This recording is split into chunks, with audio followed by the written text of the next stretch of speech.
Hey guys, how's it going? Nick is here as always, and today I'm joined by a very special guest, my best friend and a copywriter, Ryan Mulvihill.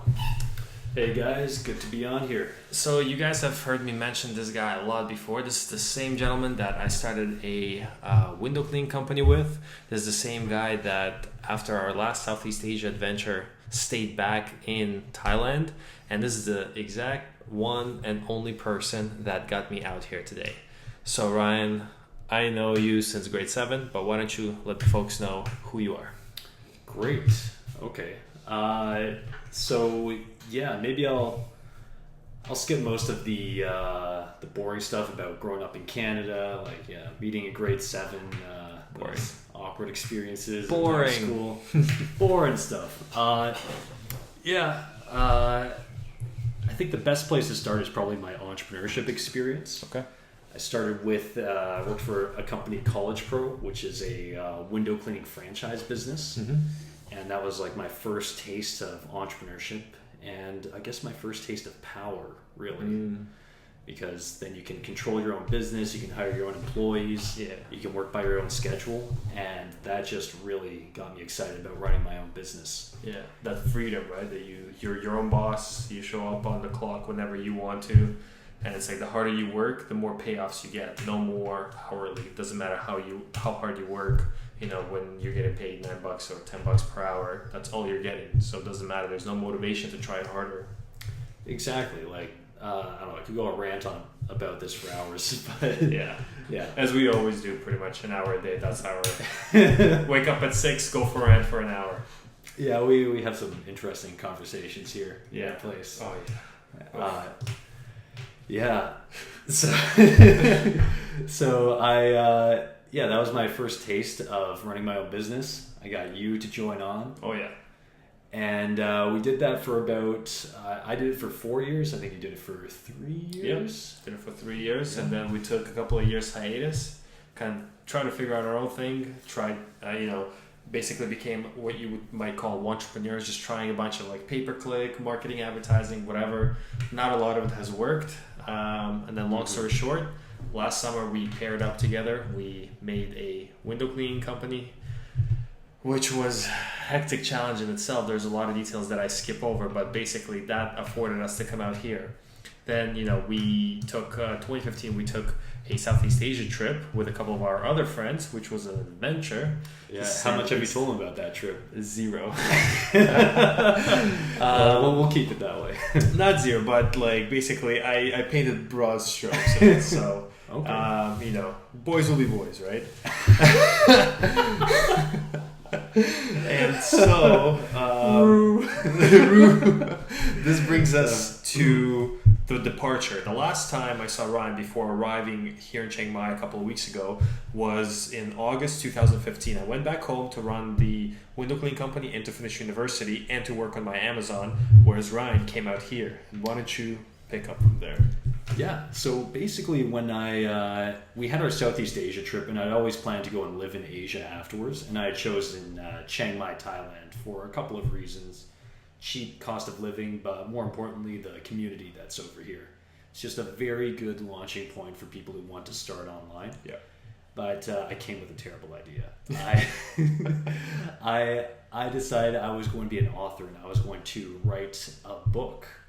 So I already had about half a book written before. Not that I really had any experience writing, just I basically had taken a few courses on different parts of entrepreneurship, and I kind of mashed them together into a book. I took things I knew about calling and cold calling people, and also things about testing business ideas. Put them together in this book. It's called Startup Idea Action Plan. Yeah, I'll include the link in the comments or below in the description in case you buy guys my book, guys. Long story short, it's a book to test out your business ideas and actually call real customers and find out if they'll buy it. Yeah, I think Pat Flynn ripped you off with Will It Fly. Oh, he definitely. Yeah, stole you came my first, idea. right? Yeah, Of course. Yeah, Obviously. So that book, it ended up actually selling well for a first-time Kindle author, but I I used a lot more money than I thought I would on our Southeast Asia adventure trip. I think South Korea really drained my pockets. Yeah, $1,500 each. That's including the ticket for about 10 days. That was the last kind of leg of the trip that we took, just the two of us. Yeah.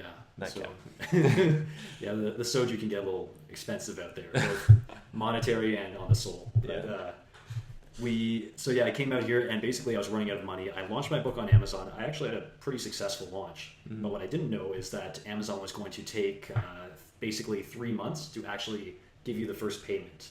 So they pay you staggered 3 months for Kindle books. I'm not sure if that's how it works for Amazon. No, for Amazon it's 2 weeks. Every 2 weeks. The first month, yes, they'll withhold it. But after that, it's every 2 weeks that you get paid. Mm-hmm. So, yeah, I was screwed. I was going to run out of money. And I needed to figure out what I was going to do. And it was around November, I started to realize, like, okay, I have two options. I can either go broke in Southeast Asia and have to beg my parents for a plane ticket back home, or I can figure something out. And I figured something out.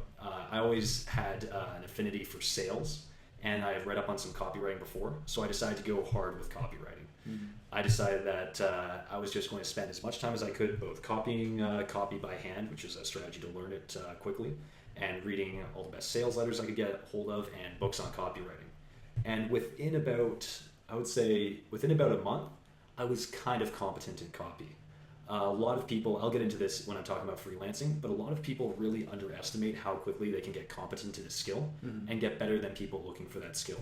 Mm-hmm. For copywriting, for people who are just starting out, after about a month, you can get relatively competent in copy. So you can start getting low-paying jobs on Upwork.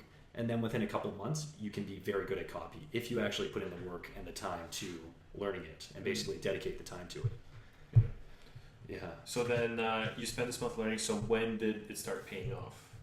Yeah. So basically, my first month learning copywriting, I was just reading a ton of books. I was going through a few copywriting courses, mm-hmm. finding all the information I could online to learn it. And this is going to get into how you can get started with copywriting very quickly, since those stories kind of bleed together, my experience and how you guys can do it too. So with the first month, even if you barely know anything about copywriting, just read every single book you can get your hands on. I mean, I could tell you a list of books, but that's not going to really help you out. You need to look for the books yourself and find out, if you just Google like top 10 copywriting books and read those books, as well as copied some of the best sales letters by hand, and just read maybe 4 copywriting books and copied maybe around 10 sales letters within your first month of learning copy, you will get competent at copy. And then I started, so I knew I was going to start trying to get clients on Upwork because that's the easiest place to just get your business started, especially for copywriting. Because there's a lot of people who are looking for copywriters. But as I'm going to get into a bit later in this interview, a lot of people are very bad at the Upwork game. That is very bad at actually getting clients on Upwork. And I'll show you, I'll explain to you how you can do it a lot easier than most of these other freelancers who really suck at pitching clients. So after that first month, I was competent in copy, and I decided that I was going to start trying to get my first assignments. So I actually reached out to people in my social circle, as well as I started applying for some Upwork jobs and offering just very low pay for them. Basically saying like, hey, I'll do this huge long sales letter. I'll do this like 5 email series for like $100 US.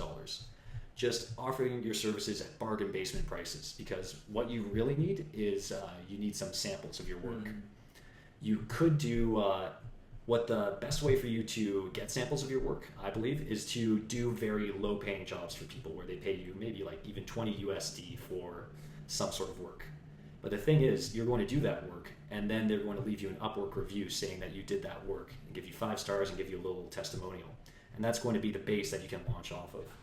So that's what I started doing. I reached out to my social circle, and between November and December, I was just reaching out to people that I knew around Chiang Mai and that ran businesses, just saying like, hey, I know some copywriting now, like I can help you with this.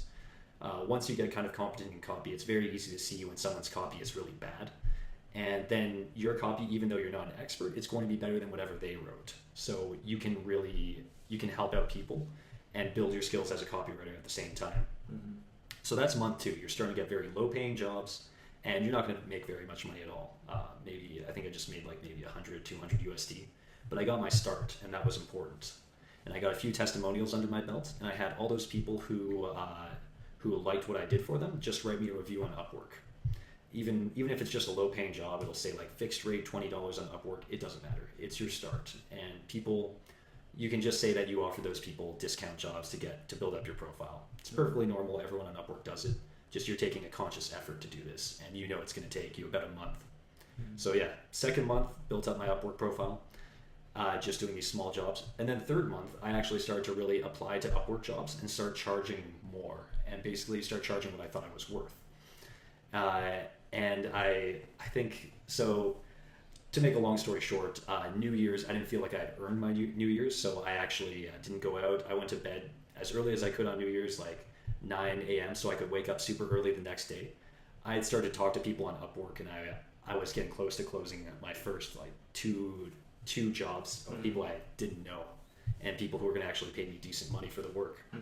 So I got on Upwork. I went to bed super early, like New Year's Eve, woke up super early, like no one was awake, everyone was dead or still drunk. And I sat in front of my laptop and I started getting to work. And I had calls set up with clients actually that day. And I believe like I closed my first two jobs on January 1st or 2nd on Upwork. Wow. So that was really powerful to me. It was really symbolic and helped set up my tone for the rest of the year. Yeah. So once you get a couple jobs in copywriting, you can start to discover what sort of copy you like doing. Me, I'm a slow typer and I like to really massage over words. I don't like to write lots of content. There's I think there's 4 main kinds of copywriting you can get into. Website copywriting, where you're just helping people work over the copy of their website. Blog post copywriting, which is basically content marketing but with a different name. You're writing blog posts that are meant to push people towards buying things. There's email copywriting, which I eventually settled on because that is a low amount of words, high payout for the words, and a lot of demand for it. There's a lot of demand for most of these kinds of copywriting. And the last one was sales letter copywriting, which is writing sales letters for products or sales pages. So those are the main kinds of copy that I know of. And I ended up settling on email copywriting because that's what I enjoy the most. I also really like John McIntyre. He's an email copywriter. And I heard his story on Tropical MBA when I was starting to get into email copywriting. And that really gave me my base. Mm-hmm. So then from there, once you figure out the niche that you enjoy most about copywriting, you just start reading as much content as you can on that specific niche of copywriting. And then you'll get much more, since you're niching down to a specific form of copy, you'll get very competent in it. And then within like a few months, you can start charging larger and larger amounts for your work online. As for actually getting started on Upwork, there's 2 main courses that I can recommend. I'm sure there's a couple others. One of them is Freelance to Win. It's a very simple course, but it gives you all the basics you need to understand how Upwork works, how to create proposals, how to niche down. Another course I recommend is actually made by one of my friends and mentor, Tommy Joyner. It's basically a course on how to get your start on Upwork, but he goes more to the proposal side of things, giving you proposal templates and how to close clients. So those 2 courses, they're not super expensive and they will give you all the information you need to get started. Some people will come to me and they say like, Ryan, like I see that you're doing well on Upwork. How do I get clients? Like, teach me everything you know. Yep. And you know what I say to them? I'm like, no, I will not teach you anything. How dare you speak to me? No, I say to anyone who, if you're about to ask questions about how to get started on Upwork, best advice I can give you is just go on to, once you get kind of competent in copywriting, just go onto the platform and just pick 5 jobs that you think you could do and just write the best proposal you think would work for that job. Don't try to like optimize. It may take you like an hour each and every single proposal, but you're going to learn how to write proposals. And likely most clients, they don't get specific proposals to their jobs. They get more templated ones, which you can start doing later. But from the start, just to get used to how the proposals work, if you write hyper-targeted proposals that speak directly to that client, then they're going to look at you a lot higher. Even if you barely have any experience copywriting, and if your profile sucks, they're going to look at you a lot higher just because you put the work into actually pitching them.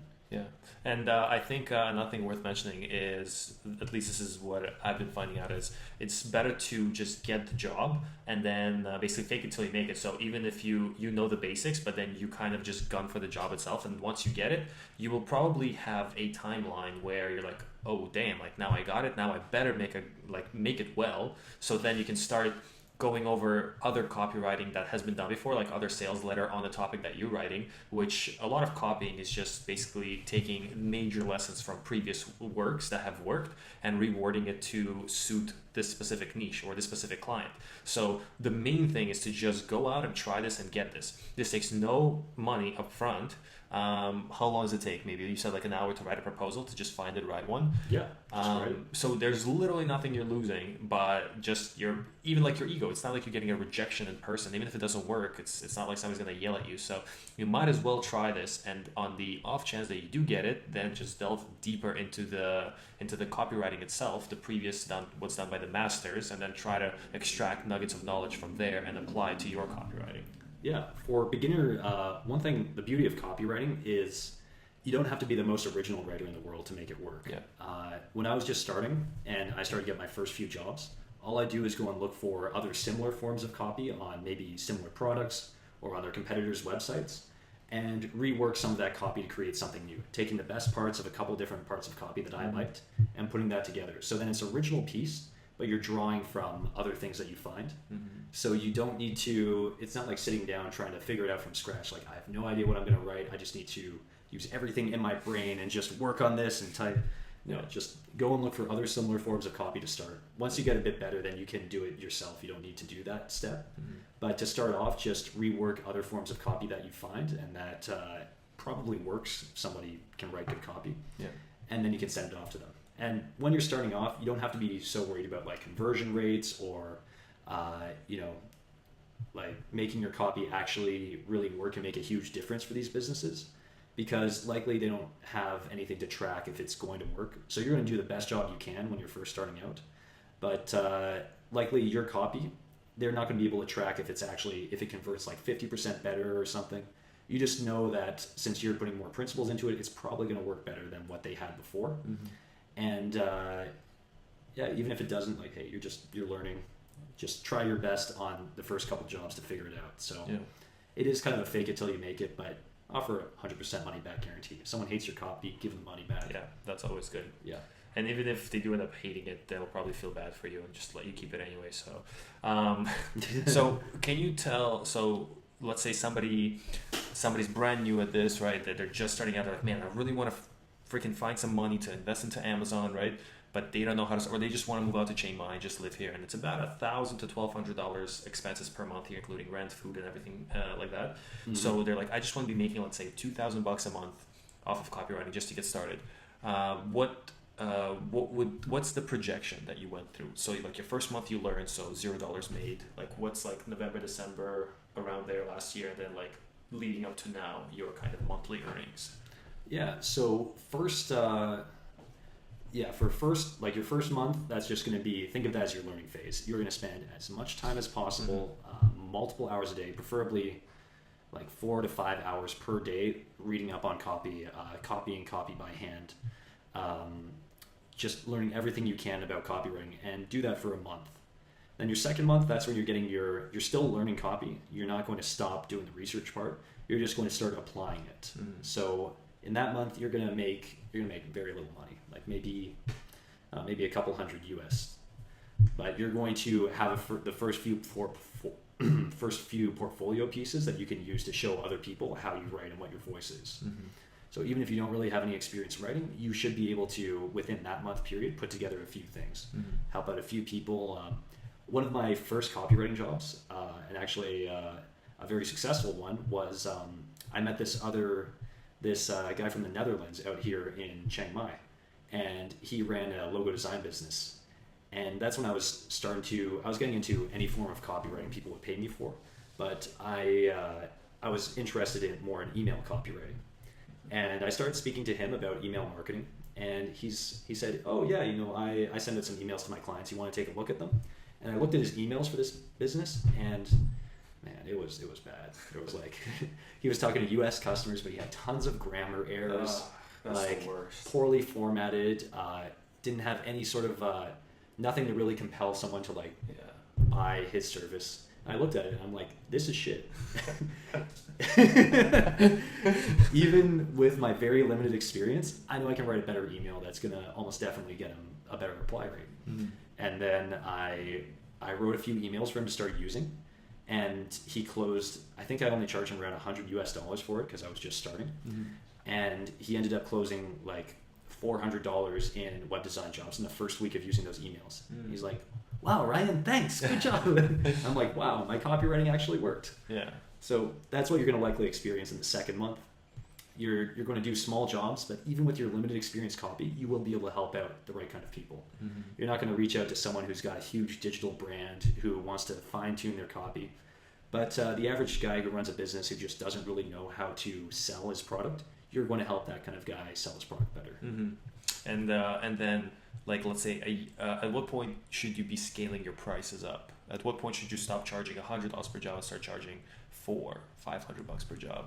Yeah, so I would say once you get your first like 3 5-star reviews on Upwork, like those will be just from people that you're helping out or people that you know. Once you get those first 3 reviews, then you can start charging more for your services. Mm-hmm. Some people are a little scared to charge a couple $100s. But to give you a range, think of like for the average copywriter, you're going to be charging between maybe $20 per hour and, like, for example, I charge $50. I'm actually upping my prices, so probably more than this. But as of now, I charge around $50 per hour mm-hmm. of work. So I look at how long I think something's going to take me, and I multiply that by 50, and that's around the price I give. Yeah. Sometimes it depends, but that's what you should be aiming for. For your start, aim for around maybe $15 to $20 per hour on how long you think something's going to take you. Mm-hmm. But for your first few jobs, be okay with taking a bit less of a price in order to get that review and get that new portfolio piece. Mm-hmm. So within the second month, you won't make very much money. In your third month, that's when you could get up to, if you've been working hard at it, you can get up to around 1,000 USD in your third month. Mm-hmm. And then your fourth month, it becomes easier and you can get up to 2,000 USD and you can just keep climbing up. Yeah. Yeah. So it's like you up your prices by little bit, right? You let it climb, but you're also getting more clients, the multiplier here, right? And as you're getting more clients, you're going to feel it out. You're going to see what it's like. And then naturally, you'll just realize that you're like, man, I'm charging too little because I charged $200, but it's taking me 20 hours to do this. I'm making $10 an hour. I don't like that. So next time you're going to charge more for this kind of job because now you're getting a sense. It's all about experience. The first couple of months, it's all about experience, just getting that innate sense of it. But think about it this way: within the first, let's say, 5 to 6 months, within the first 6 months, possibly not out of the realm of imagination, right? You can go from not knowing a lot or anything about copywriting to just really applying yourself and making $2, maybe $3,000 a month. Like, that's not out of the realm of possibility. Oh, right? You can, like, within your third or fourth month. I think within your fourth month, you can be making over $2,000 USD right. per month. Right. And that's plenty enough to live out in Chiang Mai. Yeah, and then you can move out here, you can get surrounded by people, you can get back, like, you can get into more of a groove, surrounded by entrepreneurs out here. The city is very, it's like a slowdown from Toronto compared to, because the pace of life here, it feels just a lot smoother, and you're just on the ball. Like, we wake up at 6 o'clock in the morning, hit the gym right down the street from us, come back, have shake, breakfast, and then go out to Pun Space where we are now, and just mm-hmm. pretty much work here all day, right? Leaving for lunch or having lunch delivered to us for just a couple of bucks, literally like $4, having lunch for the both of us delivered here. So, if you're worried about Amazon, which I get a lot of, and I understand this because I was a fool and I put all of my earnings from the window cleaning company into it, but you don't have to do that. You don't have to follow that path. You can slowly ramp up where all it takes is just applied knowledge, applied curiosity, learning it, and then within like 4 to 6 months you can start making $2,000 to $3,000 every single month, and that should get you on. Either you can stay where you are, just extra $3,000, why not, and invest that into Amazon and grow your passive income that way, or you can move out here and just keep working your copywriting and keep upping it up, and build a business around that, build your own brand. So mm-hmm. What are some of for the last year, what were some of the biggest kind of pitfalls that if you were to go back, what would you change moving forward? That's difficult. I'm pretty happy with how things have worked out. Just at some point you're going to start getting too many clients. it's a hard juggling act once you start to get competent at copywriting and you're pitching people, because there's going to be periods when you have almost no clients and periods when you have too many clients to handle at your current level. So you just have to gauge things. When you feel like you have a sustainable amount of clients, you should always be planning like 2 weeks from now, I'm not going to have any clients, so I need to get proposals out to jobs in order to start closing more clients. Until you have a bit of a reputation, it will be a little bit of a grind to keep doing proposals and keep pitching new clients. But look at it as a process as opposed to a goal. So instead of saying like, I want to get 2 new clients this month, say I want to send out maybe 3 proposals per day. Because if you're working and putting time into the proposals, you're going to start to see what proposals are working. You're going to learn how to template your proposals more, so it takes you less time to create them, and you will get more jobs. If you actually care about your business and you're putting work into putting out proposals, you will be closing clients. Yeah. It's not a question of if you will. And probably the most important thing is, since this is going to be the way that gets you free, that gets you out to either Chiang Mai or wherever you want in the world, starts making you money, you are going to likely care about your copywriting business a lot more than most of the other freelancers out there on Upwork. Some of them just want to make a quick buck, but you have this vision of a business that you want to create. So even if you are less experienced than some other copywriter applying for the same job, you know you're going to bring more heart into that job and actually work to solve problems and get it done and make the client very happy. So just remember that when you're pitching your jobs. Even if you have less experience, you can make up for it with caring just more about doing a great job. Yeah, don't even worry about other people. It's like, getting on Amazon, worrying about your competition. Just don't even worry about that. Do the best that you can do. And that's really the only thing that you have control over. And, with that, I will say to you to get started, because, I've never gone through that. I've gone through the Amazon side of things while Ryan was going through his copywriting side of things. But it's going to take a lot of work. And with copywriting, and correct me if I'm wrong, but the way that I see it is, it's unlike Amazon. Amazon is more systemized, where you can reach out and you can maybe ask other people like, hey man, you're ahead of me, like how do I do this? How do I get there? With copywriting, I feel like it's a lot more personalized journey. It's not something you can reach out like, hey man, like, can you mentor me in copywriting? It's not one of those. To me, it feels more of just like you need to read the material, you need to absorb like what's the letters that have been successful, like. What's his name? Gary Halper. Gary Halper, yeah. You need to absorb those letters. You need to absorb like the structure of the copy, and then come up with your own personal style. Whereas with Amazon, it's a lot more systemized. Like you can tweak little things here and there, but you can have a mentor for that. You can have a mentor for copywriting. Once you start to reach out to, once you start to get on Upwork, you can reach out to other communities of freelancers and learn. You can share ideas on how to create your proposals. I used to do all text-based proposals. Now I do half text, half video proposals, and those actually work pretty well for me. So you definitely, it's less systemized than Amazon. Yeah. But I think with copywriting, you can't really like fail at it. The only way you're going to fail is if you stop putting in the effort to learn copywriting and stop pitching jobs. It's not like you're going to go out, learn a ton of copywriting, and you're like your product's going to fail. Yeah, no. There's not going to be any of that. So if you're looking for something that's guaranteed to work, freelancing is definitely your best option. Yeah. You're going to just learn so much along the way that you're going to really upgrade yourself as you go. So I highly recommend it to anyone who's just looking for their way out, their way to get the escape velocity money or start bringing in income online so that they can get out of their country. I like that. Escape velocity money. All right. Well, any questions I'll get, as always, down in the comments below. I will pass on to you, my friend. And I hope you guys got some value out of it. Get started. Get working. It's never too late. Might as well start right now, because tomorrow never comes, as they say. And I wish you all the luck. And I hope to see you soon in Chiang Mai, working by our side with us. Get out here, guys. Come on.